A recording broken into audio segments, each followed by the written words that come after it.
வணக்கம். இன்னைக்கு எந்த படத்த பத்தி பேச போறேன்னா, எல்லாருக்குமே புடிச்ச லக்கி பாஸ்கர் படத்த பத்தி தான் பேச போறேன். எல்லாருமே பார்த்திருப்போம். அதாவது இந்த படத்துல என்ன அப்டின்னா, லக்குனா என்ன? அப்டிங்கிறத விட ஒரு பிளான் பண்ணா, டைமும் ஒத்து வந்துச்சுன்னா, லக்கும் இருந்துச்சுன்னா, ஒரு மனுஷன் எந்த அளவுக்கு ரீச் ஆகலாம்? அப்டிங்கிறது தான் இந்த படத்துல காமிச்சிருப்பாங்க. ரொம்ப சின்சியரா இருக்கக்கூடிய ஒரு மனுஷனுக்கு கிடைக்க வேண்டிய அந்த ப்ரொமோஷன் அந்த இதெல்லாம் கிடைக்காம போயிருது. அப்போ ஒரு வாழ்க்கையே வெறுத்து போன ஒரு நிலைமையில, சரி இத பண்ணி தான் பார்ப்போமே! நம்ம நல்லா செய்யும்போது எதுவுமே யாருமே இது பண்ணிக்கல. ஸோ நம்ம இந்த வழியில போய் பார்க்கலாம் அப்படின்னு சொல்லிட்டு, அவங்க ஒரு ராங் ரூட் செலக்ட் பண்றாங்க. அதாவது தப்பு தப்பு இல்லாம செஞ்சா தப்பு தப்பே இல்ல அப்படின்னு பாட்டு வந்திருக்குல்ல. அதுதான் இந்த கதையோட முக்கியமான ஒரு அம்சம் அப்படின்னு சொல்லலாம். தப்பு தப்பு இல்லாம செஞ்சா தப்பு தப்பாவே இருக்காது. அவ்வளவுதான். அததான் இந்த லக்கி பாஸ்கர் படம் ஃபுல்லா நம்மளுக்கு காமிச்சிருப்பாங்க. அவங்க பணத்த திருடி திருப்பி கொண்டு வந்து அங்கே வச்சுடுறாங்க அந்த பணத்த. இருந்தா கூட அது தப்பு தானே! பணத்த திருடுறது தப்பு தானே! இருந்தா கூட என்ன பண்ண முடியும் யோசிச்சு பாருங்க. நெறைய பேர் இந்த மாரி தான் மாட்டிக்கிட்டு இருக்காங்க. அதாவது வீட்ல நெறைய பொறுப்புகள் இருக்கும். சம்பாதிக்க ஆரம்பிச்சுருவாங்க. ஆனா அதுக்கப்புறம் என்ன பண்றதுன்னே தெரியாது. அவங்களுக்கு பண்ணணும், தம்பிகளுக்கு பண்ணணும், தங்கைகளுக்கு பண்ணணும். எல்லா பொறுப்பும் அவங்க தலையில இருக்கும் பொழுது, அவங்க லைஃப்ப பத்தி அவங்க யோசிக்கவே முடியாது. ஸோ இந்த மாரிலாம் நெறைய பேர் இருப்பாங்க. அப்படி இருக்கிறப்போ, ஏதோ ஒரு மாற்று வழி இருக்குது. நம்ம கொஞ்சம் முன்னேறலாம், நெறைய சம்பாதிக்கலாம். அதே நேரத்துல மாட்டிக்காமலும் இருக்கலாம் அப்படின்ற ஒரு வழி இருந்துச்சுன்னா, கண்டிப்பா எல்லாரும் அந்த வழிய செலக்ட் பண்ணிருவாங்க. ஸோ நம்ம பாஸ்கரும் அந்த படத்துல அப்படிதான் செலக்ட் பண்ணியிருப்பாங்க. ஸோ இதுல என்ன அப்படின்னா, பேங்க்ல இருந்து கொஞ்சம் பணம் எடுப்பாரு. அத வேற ஒரு பிசினஸ்ல போடுவாரு. அங்க நெறைய லாபம் வரும். ஸோ அதுலருந்து எடுத்து மீதி இங்க எடுத்த பணத்த இங்க வச்சுட்டு, மீதி பணத்த இவரு வச்சுப்பாங்க. ஸோ இதுதான் போய்க்கிட்டே இருக்கும். அது பெரிய லெவல்ல போகும். பெரிய லெவல்ல போனோனே உங்களுக்கு லாட்டரி அடிக்கிறது, ஷேர் மார்க்கெட்ல சம்பாதிக்கிறது, அப்படி இப்படின்னு சொல்லி நெறைய பணம் சேர்த்துருவாரு. கடைசியில ஐடில இருந்து வருவாங்க. ஏன்னா, இவர் பேங்க்ல இருக்கிறவங்க கூட ஒத்து போ மாட்டாரு. இவங்களுக்கு யார் பிசினஸ் குடுக்குறாங்களோ, செய்ய வைக்கிறாங்களோ, அவங்க கூட ஒத்து போ மாட்டாரு கடைசியில.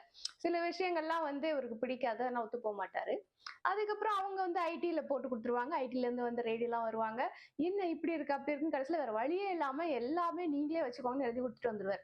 உண்மையிலேயே அந்த இடத்துல நான் என்ன நினைச்சேன்னா, அவ்வளவுதான் போல இருக்கு. இது வரைக்கும் படம் டாப்ல போயிட்டு இருந்தது. இப்ப அப்படியே கீழ பொத்துன்னு போட்டாங்களேன்னு பார்த்தா, அதுக்கப்புறம் தான் கிளைமேக்ஸ்ல தெரியும். அவரு வேற ஒரு பிளான் பண்ணி செட்டில் ஆயிருப்பாரு. அதுல இங்க சைன் போட்டு குடுத்து வந்திருப்பாரு. அதெல்லாம் கிளைமேக்ஸ்ல தெரிய வரும்.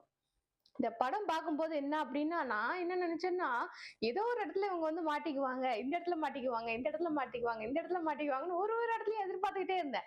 கிளைமேக்ஸ் வரைக்கும். கிளைமேக்ஸ்ல அவர் சைன் போட்டு போவார் இல்லையா? சோ அது வரைக்குமே இவங்க எங்கேயாவது மாட்டிக்குவாங்க அப்படின்னு எதிர்பார்த்துக்கிட்டே இருந்தேன். பட் என்ன அப்படின்னா, அ எந்த இடத்துலயுமே மாட்டாம அதாவது நம்ம தப்பு பண்றோம்னு வச்சுக்கோங்களேன். தப்பு பண்ணி எந்த இடத்துலயுமே மாட்டாம தப்பிச்சு போயிரலாம் அப்படிங்கிற ஒரு வழி இருந்துச்சுன்னா, எல்லாருமே தப்பு பண்ணக்கூடியவங்க தான். சந்தர்ப்பமும், சூழ்நிலையும் தான் எல்லாருக்குமே என்ன பண்றோம் அப்படிங்கிறத முடிவு பண்ணக்கூடிய ஒரு விஷயமா இருக்கு இல்லையா? சோ அந்த மாதிரி தான். நான் மாட்டிக்க மாட்டேன். நான் தப்பு பண்றது யாருக்குமே தெரியாம பண்ணுவேன். எங்கேயுமே மாட்டிக்க மாட்டேன். எஸ்கேப் ஆயிடுவேன். சோ ஒரு வேளை மாட்டிக்கிட்டாலும், அதுக்கு உண்டான சூழ்நிலைகளையும் நான் கிரியேட் பண்ணி வச்சுருவேன். சோ இதனால தான் இப்படி நடந்தது, அதனால தான் இப்படி நடந்ததுன்னு சொல்லி எஸ்கேப் ஆகுறதுக்கு உண்டான வழிகளையும் நான் ஏற்படுத்தி வச்சுருவேன். அப்படின்னு சொன்னா, அப்போ அந்த தப்பு தாராளம் அவ்ளோ கில்லாடியா இருக்கிறவங்க தப்பு பண்ணலாம். எஸ்கேப் ஆகுற நெறைய விஷயங்கள் அவங்களுக்கு தெரிஞ்சிருக்கும். ஸோ அந்த மாதிரி ஐடியாக்கள்லாம் இருக்கிறவங்க தப்பு பண்ணலாம். அண்ட் மோர் ஓவர் இது கொஞ்சம் பழைய காலத்துல நடக்கிற மாரி காமிச்சாங்க. இப்ப இருக்கிற இந்த சிசிடிவி கண்காணிப்புல இருக்கக்கூடிய அந்த பேங்க்லலாம், இல்ல அந்த மாதிரி இருக்கக்கூடிய ஃபினான்ஷியல் ஆஃபீசர்ஸ்லலாம் இந்த மாரி நம்ம இப்போ பண்ண முடியாது. நெறைய கேமராஸ்லாம் வச்சுப்பாங்க. பணம் எங்க எடுக்குறாங்க, எங்க வைக்கிறாங்கன்னு அவங்க கவுண்டர்ல உட்கார்ந்த அக்கவுண்ட்ஸ் எல்லாம் பார்த்துட்டு இருந்தாங்கன்னா, அவங்க தலைக்கு மேலேயே ஒரு கேமரா இருக்கும். சோ அவங்க என்ன பண்றாங்க அப்படிங்கிறத மானிட்டர் பண்றதுக்கு இப்ப நெறைய விஷயங்கள் இருக்கு. அதெல்லாம் இல்லாத காலத்துல இதெல்லாம் ஓகே. இப்பலாம் நம்ம இந்த மாரி பிளான் பண்ணோம்னா வேலைக்கு ஆவாது. சோ அந்த மாதிரி தான். லக்கி பாஸ்கர் அப்படிங்கிறது லக் அப்படிங்கிறது இருந்தால் நம்ம லைஃப் நம்ம என்ன பண்ணாலும் பாசிட்டிவா நடக்குங்க. நெறைய பேர் லைஃப்ல நான் பார்த்திருக்கேன். விழுந்து விழுந்து விழுந்து வேலை பார்ப்பாங்க. அவங்களால முன்னுக்கு வரவே முடியாது. நெறைய நாலேட்ஜ் இருக்கும். அவங்களால ஒரு ஒரு விஷயத்த தாண்டி உடைச்சு வெளியில அவங்களோட டேலண்ட்ட காமிக்கவே முடியாது. எதுவுமே இல்லாம இருப்பாங்க. திடீர்னு பார்த்தா ஒரு வாய்ப்பு வந்துரும். வாய்ப்பு வந்ததுக்கு அப்புறமா அத பத்தி நெறைய தெரிஞ்சுக்கிட்டு, அதுக்கப்புறமா படிச்சு முன்னேறுவாங்க. சோ அந்த மாதிரி நெறைய விஷயங்கள் நெறைய பேர் லைஃப்ல நம்ம பார்த்திருக்கோம். அதே மாதிரி தான். லக்கி பாஸ்கர் வந்து குறிப்பா சொல்லணும்னா வந்து, நம்ம வந்து சேர்ந்து நடக்க போறோம். இருட்டுல நடக்க விட்டுறாதீங்க. முதல்ல வந்து அந்த ராம்கி கேரக்டர் வந்து உள்ள வரும்போது, அந்த அந்த அன்னைக்கு பணத்த எடுத்து குடுத்துருவாரு. அன்னைக்கு நைட் நிக்கும்போது அந்த இடத்துலயே வந்து படம் ட்விஸ்ட் ஆகும் அப்படின்னு தான் நான் எதிர்பார்த்தேன். அவ்வளவுதான் அவர் ஏமாத்திட்டு போயிருவாரு. இவங்க வந்து அவ்வளவுதான். அப்படிங்கிற மாரி தான் ஒரு சினிமாத்தனமான ஒரு விஷயத்த வந்து எதிர்பார்த்துட்டே இருந்தேன். கடைசியில பார்த்தா அது அது நடக்கல. பாசிட்டிவா முடிஞ்சிருச்சு. சரி அதுக்கப்புறம் வந்து இந்த ஷேர் மார்க்கெட் அதெல்லாம் வரும்போது அங்கேயும் எங்கேயாவது சிக்குவாரு. ஒரு இடத்துல வந்து அப்படியே கிரிட்டிக்கலா காமிப்பாங்க. அங்க சிக்குவாரு அப்படின்னு பார்த்தா, அங்கேயும் பாசிட்டிவா முடிஞ்சுது. சரி கடைசியில கிளைமேக்ஸ்ல வந்து சைன் போட்டு குடுத்துட்டாரு. அவ்வளவுதான் இனிமே அவர் சம்பாதிச்ச பணம் மொத்தமும் போச்சு. அப்படின்னு நினைச்சு அங்க வந்து எதிர்பார்த்துட்டு இருக்கும்போது, அங்கேயும் ஒரு ட்விஸ்ட் வச்சு எல்லாத்தையுமே எங்கேயோ ஒரு இடத்துல இன்வெஸ்ட் பண்ணியிருப்பாரு. சோ எல்லாருமே பினான்சியல் சம்பந்தமா வேலை பார்த்ததுனால அவங்க வந்து செட்டில் ஆயிட்டாங்க. ஏன்னா வந்து ஒரு விஷயத்துல அங்க இருக்கிற அதிகப்படியான ஒரு பணத்தை வந்து வெளிநாட்டுக்கு ஷிஃப்ட் பண்ணும்போது அந்த துறைகள்ல இருக்கக்கூடியவங்க எல்லாம் கொஞ்சம் ஹெல்ப் பண்ணாதான் இதை வந்து ஷிஃப்ட் பண்ணி எடுத்து போக முடியும்.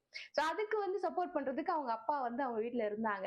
சோ இது எல்லாமே வந்து லக்கி பாஸ்கருக்கு அமைஞ்சு வந்து லக்கும் அமைஞ்சு வந்து மூளையும் நல்லா வேலை செஞ்சு எல்லாத்துக்குமே பேக்கப். இந்த தப்பு பண்றோமா மாத்தினா ஒரு பேக்கப் வச்சுக்கணும். இதை வச்சுன்னா நம்ம வந்து மாட்டாம தப்பிக்கலாம் அப்படின்னு சொல்லிட்டு ஒரு ஒரு தப்புக்குமே பேக்கப் வச்சு வந்து அவர் பண்ணியிருந்தாரு. அதனாலதான் வந்து அவர் லக்கி பாஸ்கரா இருந்தாரு. நிறைய சம்பாதிச்சாரு, நல்லபடியா செட்டில் ஆனாரு. இதெல்லாம் நம்ம லைஃபுக்கு ஒத்து வருமான்னு கேட்டா கண்டிப்பா ஒத்து வராது. ஏன்னா நம்ம தான் வந்து ஒரு ரூபாய் எங்கேயாவது இருந்து எடுத்தோம் அப்படின்னு சொன்னா அவ்வளவுதான் லைஃபே காலி நம்மளுக்குலாம். அது எப்படிதான் நடக்கும் தெரியாது. ஏதோ ஒரு கீழே ₹1 கிடக்கும் எடுத்திருப்போம். சரி இது யாரோடதுன்னு கேட்டு கொடுக்கதான் நினைப்போம்.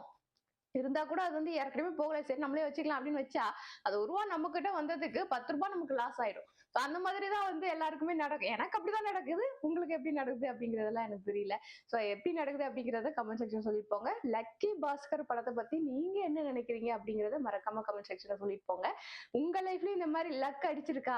இல்ல லக்கே வராம லைஃப் தான் உங்கள போட்டு அடிச்சிட்டு இருக்கா? அப்படிங்கிறதையும் மறக்காம கமெண்ட் செக்ஷன்ல சொல்லிட்டு போங்க. ஓகேவா? அடுத்த வீடியோ சந்திக்கிறேன். அதுவரை பாய்.